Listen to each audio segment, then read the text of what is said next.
बाबा कब आवे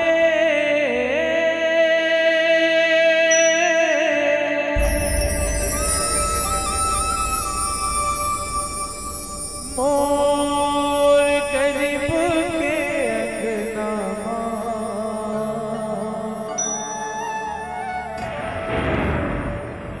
मोर गरीब के कुटिया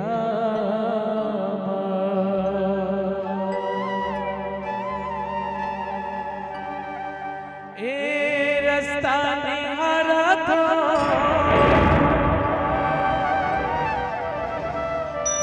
हर जिला कर था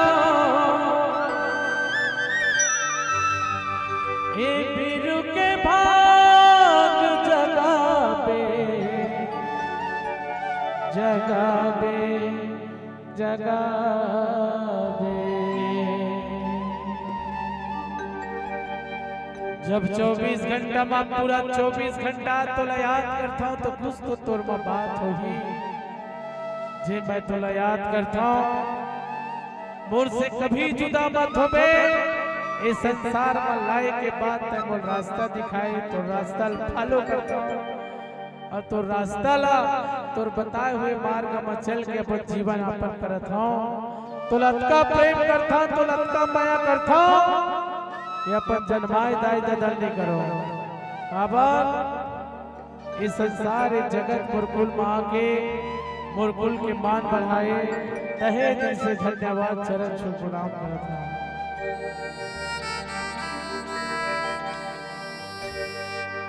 हे बाबा कब आवे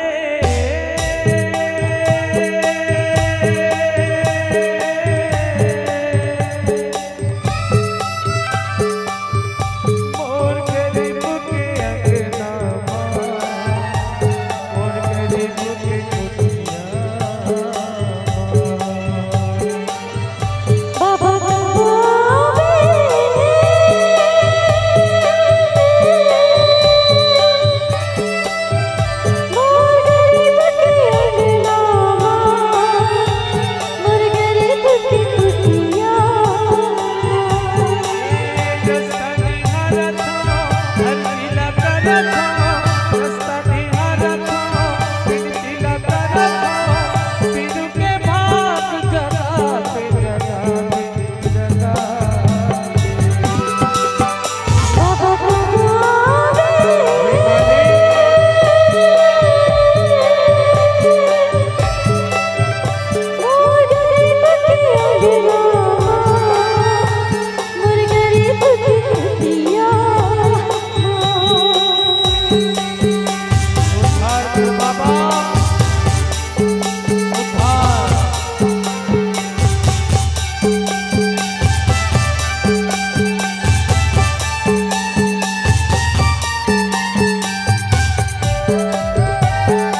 जब ये मोर जीवन जाए तो तोर चरण ला पाए से आशा करी हाँ। जो भी गलती हुई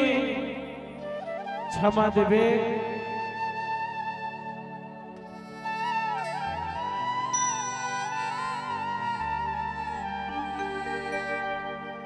ए मोला तो सहारा मिले गुरु,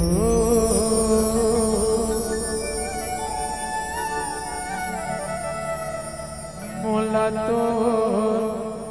सहारा मिले हो।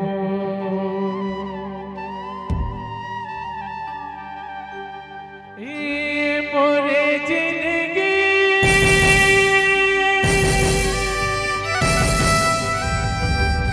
माटी के मूर्ति तो चरण गिरे वो, तो चरण गिरे वो। ए मोला तो सहारा मिले बाबा, मोला तो सहारा मिले हो,